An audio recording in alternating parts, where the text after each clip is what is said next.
आज से आपकी जेब पर फिर से महंगाई का बोझ बढ़ने वाला है।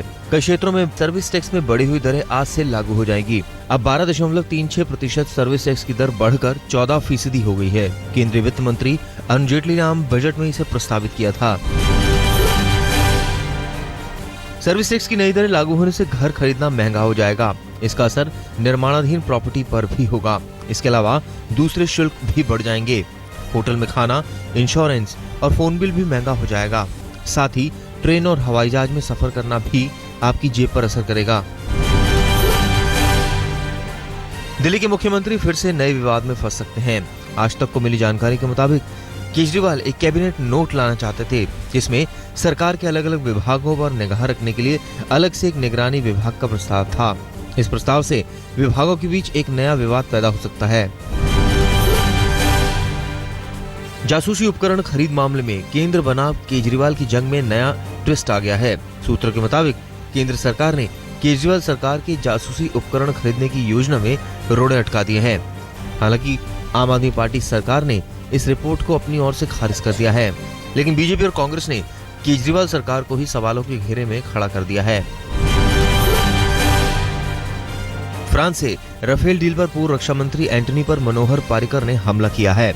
पर्रिकर ने कहा है कि फ्रांस से राफेल सौदे में एंटनी ने रोड़े अटकाए। साथ ही उन्होंने कहा कि 126 राफेल विमान खरीदने का यूपीए का फैसला एक महंगा सौदा था, इसलिए अब सिर्फ 36 विमान ही भारत खरीदेगा। आरजेडी अध्यक्ष लालू यादव ने फिर से मोदी सरकार पर निशाना साधा है। बिहार के आरा में लालू यादव ने कहा कि मोदी सरकार हर मोर्चे पर विफल रही है और लोगों को धोखा दे रही है। लालू ने यह भी कहा कि वो केंद्र सरकार को 0 नंबर भी नहीं देंगे।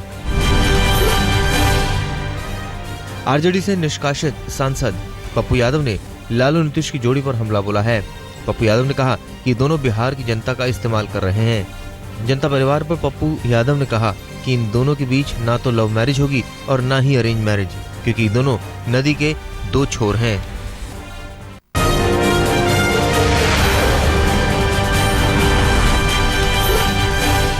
केंद्रीय सूचना आयोग और केंद्रीय सतर्कता आयोग के प्रमुख के चयन के लिए प्रधानमंत्री की अध्यक्षता में शाम 4 बजे बैठक बुलाई है।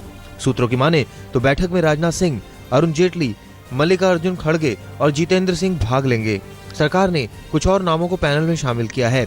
इस समिति की बैठक 23 मई को भी हुई थी, लेकिन उसमें कोई निर्णय नहीं हो पाया था।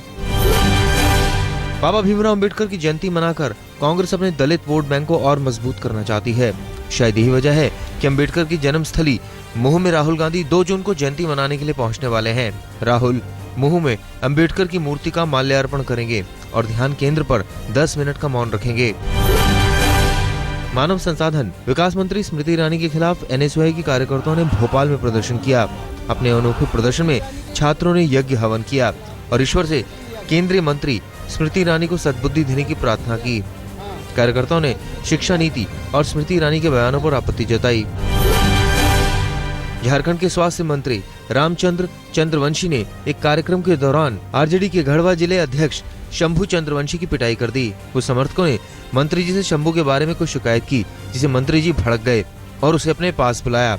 बाद में मंत्री जी का गुस्सा ऐसा बढ़ गया कि भीड़ में जाकर आरजेडी नेता की पिटाई कर दी। जम्मू कश्मीर में बीजेपी और पीडीपी सरकार में जम्मू में आर्टिफिशियल तवी को लेकर मतभेद खड़ा हो गया है। मुख्यमंत्री मुफ्ती मोहम्मद सईद ने हाल ही में बयान दिया था कि तवी लेक प्रोजेक्ट नहीं चलेगा, लेकिन बीजेपी के जम्मू कश्मीर के मंत्री सुखनंदन कुमार ने कहा है कि आर्टिफिशियल तवी का काम शुरू कर दिया गया है और अगर किसी ने परेशानी खड़ी करने की कोशिश की तो मंत्री पद से त्यागपत्र दे देंगे। मुरादाबाद के बीजेपी सांसद महोदय कुंवर सर्वेश कुमार सिंह 21 मई 2014 से ही क्षेत्र की जनता से अच्छे दिन लाने का वादा करके कहीं गायब हो गए हैं। जी हाँ, यह आरोप मुरादाबाद की जिला कांग्रेस कमेटी का है, जिसने पोस्टर छपवाकर ऐलान किया है कि जो सांसद महोदय को लेकर आएगा उसे उचित इनाम दिया जाएगा।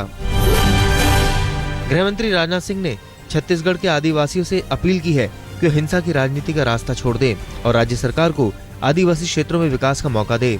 2 दिन के छत्तीसगढ़ दौरे पर राजनाथ सिंह ने कहा कि नक्सलवाद से निपटने के लिए राज्य सरकार को केंद्र हर संभव मदद करेगा। राष्ट्रपति प्रणब मुखर्जी 5 दिन के विदेशी दौरे के पहले पड़ाव में स्वीडन की राजधानी स्टॉकहोम पहुंचे। राष्ट्रपति प्रणब मुखर्जी का स्वागत शाही अंदाज में किया गया। भारत के किसी राष्ट्र अध्यक्ष की पहली स्वीडन यात्रा है। इस दौरान दोनों देशों के बीच कई अहम करार होने की भी संभावना है।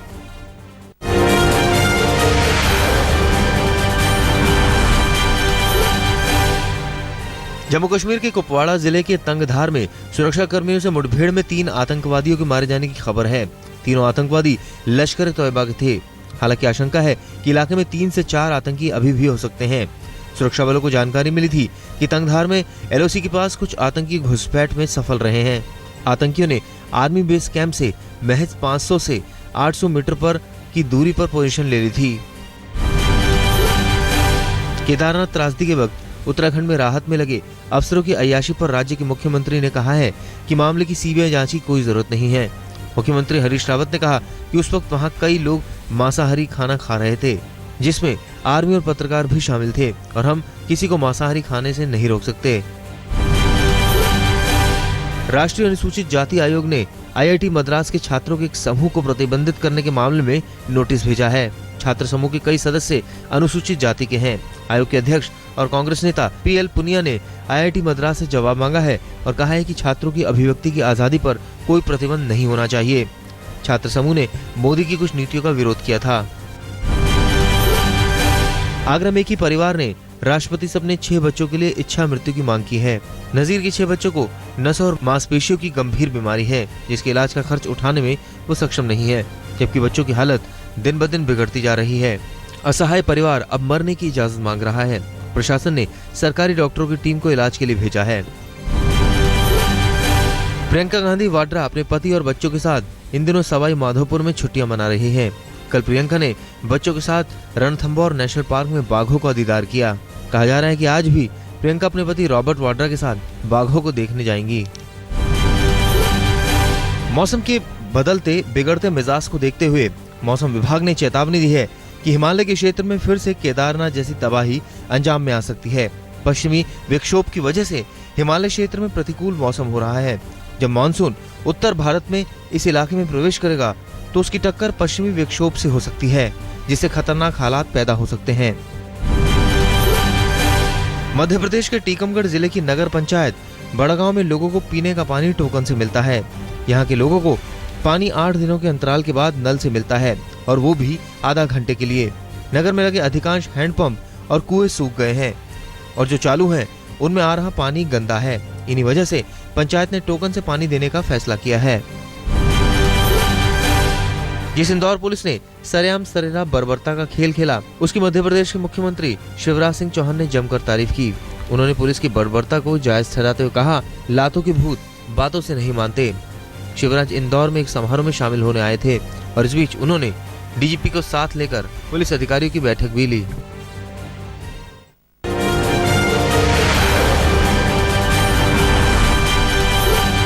रक्षा मंत्री मनोहर पर्रिकर के सादगी भरे अंदाज की तस्वीर सामने आई है।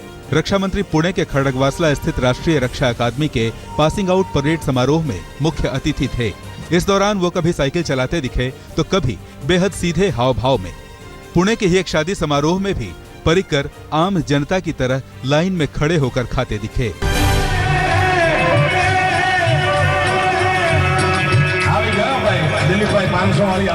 गुजरात के जामनगर में कलावाद गांव में एक कार्यक्रम में कम से कम 4.5 करोड़ रुपए खुलेआम उड़ाए गए। इनमें से सभी नोट 100 और 500 के थे। सौराष्ट्र में ऐसे प्रोग्राम अक्सर होते रहते हैं, पर इतनी बड़ी रकम किसी कलाकार पर उड़ती पहली बार देखी गई।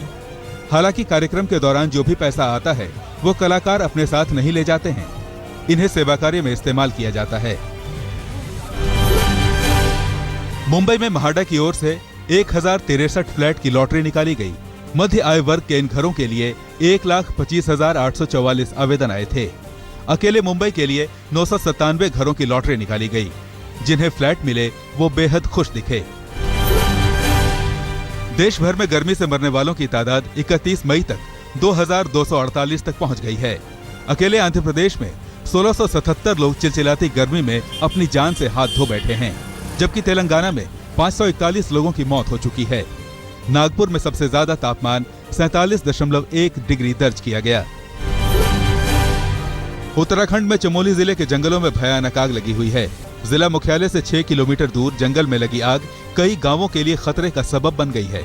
मुख्यमंत्री हरीश रावत का गोविंद घाट दौरा होने की वजह से बड़े अधिकारी जंगलों में लगी आग का जायजा लेने नहीं पहुंचे, तो वहीं छोटे अधिकारी छुट्टी का दिन होने से नहीं पहुंच पाए। पिछले सप्ताह भी चमोली के जंगलों में आग लगी थी, जिसे काफी मशक्कत के बाद बुझाया जा सका था। झारखंड में भी गर्मी से बुरा हाल है। राज्य के कई जिलों में तापमान लगातार 40 डिग्री के ऊपर बना हुआ है। जानलेवा गर्मी की वजह से गिरिडीह में 2 हिरणों की मौत हो गई है। वन विभाग के मुताबिक लू की चपेट में आने से इन हिरणों की जान गई है। जहां एक ओर चमोली के जंगलों में आग लगी हुई है, वहां चमोली के ही बद्रीनाथ इलाके में हल्की बारिश ने दस्तक देकर तीर्थ यात्रियों को राहत महसूस कराया है। उत्तराखंड में 4 धाम यात्रा अपने चरम पर है और देसी ही नहीं, विदेशी भी देवभूमि की पहाड़ियों के इस खूबसूरत मौसम के मुरीद हो रहे हैं। बद्रीनाथ यात्रा मार्ग पर तो ग्लेशियरों की मौजूदगी यात्रियों और स्थानीय लोगों को ठंडक का एहसास करा रही है। राजस्थान सरकार की वेबसाइट को पाकिस्तानी हैकरों ने हैक कर लिया है। राजस्थान सरकार के कार्मिक विभाग की वेबसाइट हैक करने के बाद उसमें कुछ दिन पहले पठानकोट में एक पाकिस्तानी कबूतर को पकड़े जाने की घटना का विरोध किया गया है। दिल्ली के सोनिया विहार दूसरा पुश्ता में वीएचपी नेता साध्वी प्राची संतों और स्कूली बच्चों के साथ यमुना की सफाई करने पहुंची। हाथ में झाड़ू लेकर साध्वी प्राची ने यमुना की सफाई अभियान में हिस्सा लिया। साध्वी ने यह भी कहा कि सरकार यमुना की सफाई पर ध्यान नहीं दे रही है।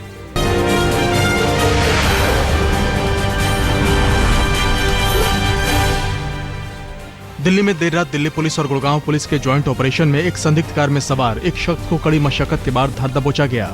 गिरफ्तारी से पहले कार सवार शख्स ने पुलिस की 10 पीसीआर गाड़ियों को वीवीआईपी इलाकों में करीब 50 किलोमीटर तक छकाया और एक गाड़ी में टक्कर भी मारी। गाड़ी से पुलिस को शराब की पेटियां बरामद हुई हैं। गैंग रेप की सजा 50,000 और 5 जूते, ये तालिबानी फैसला है दिल्ली से सटे फरीदाबाद के एक गांव की पंचायत का। घर से पड़ोसी के यहाँ पानी भरने गई एक नाबालिग के साथ 2 पड़ोसियों ने बलात्कार किया और फिर पंचायत ने ये फैसला सुनाकर उसके जख्मों पर नमक छिड़क दिया। अब पुलिस मामला दर्ज कर आरोपियों को जल्द गिरफ्तार करने की बात कह रही है। यूपी के बिजनौर में पंचायत में तुगलकी फरमान सुनाने का सिलसिला रुकने का नाम नहीं ले रहा है। बिजनौर में भी जबरन पंचायत ने रिश्ते के बुजुर्ग भाई और विधवा बहन का न सिर्फ निकाह कराया, बल्कि सरेआम पूरे गांव में ढोल नगाड़ों से जुलूस निकालकर उन्हें गांव से बाहर कर दिया और अब मजबूर दोनों बुजुर्ग गांव के बाहर कब्रिस्तान में रह रहे हैं। यूपी के इटावा में प्रधानमंत्री जन धन योजना के तहत किसानों के साथ 22 लाख गबन का मामला सामने आया है। घोटाले से गुस्साए ग्रामीणों ने बैंक मैनेजर सहित स्टाफ को बंधक बनाकर उनके साथ धक्का मुक्की की। मामले की पड़ताल करने पहुंची पुलिस जब पूछताछ के लिए बैंक कर्मियों को थाने ले जा रही थी तो गांव वालों ने लेटकर प्रदर्शन किया। यूपी के देवबंद में गांव साखल कला में शादी समारोह की खुशियां उस समय मातम में बदल गई जब बारात के साथ चल रही डीजे की गाड़ी ने अचानक अनियंत्रित होकर सामने खड़ी ग्रामीण महिलाओं को कुचल डाला। दुर्घटना में 2 महिलाओं की मौके पर ही दर्दनाक मौत हो गई, जबकि 5 साल के एक मासूम बच्चे सहित 3 महिलाएं गंभीर रूप से घायल हो गई। पश्चिम बंगाल में पश्चिम मिदनापुर में खसबार गांव में ट्यूबवेल का पानी पीने से 30 से ज्यादा लोगों की तबीयत खराब हो गई। शुरुआती जांच में खुलासा हुआ है कि ट्यूबवेल का पानी जहरीला हो गया था। 7 लोगों की हालत गंभीर बताई जा रही है। पुलिस मामले की जांच कर रही है। हरिद्वार में एक महिला डॉक्टर की पिटाई की तस्वीर सामने आई है। एक शख्स अपनी गर्भवती पत्नी की जांच कराने के लिए उसे महिला डॉक्टर के पास ले आया, लेकिन अल्ट्रासाउंड रिपोर्ट देखने के बाद जब डॉक्टर ने कहा कि बच्चा पहले से मृत हो चुका है तो मरीज के पति ने अपना आपा खो दिया। इसके बाद उसने महिला डॉक्टर की जमकर पिटाई की। पूरा मामला सीसीटीवी में कैद हो चुका है।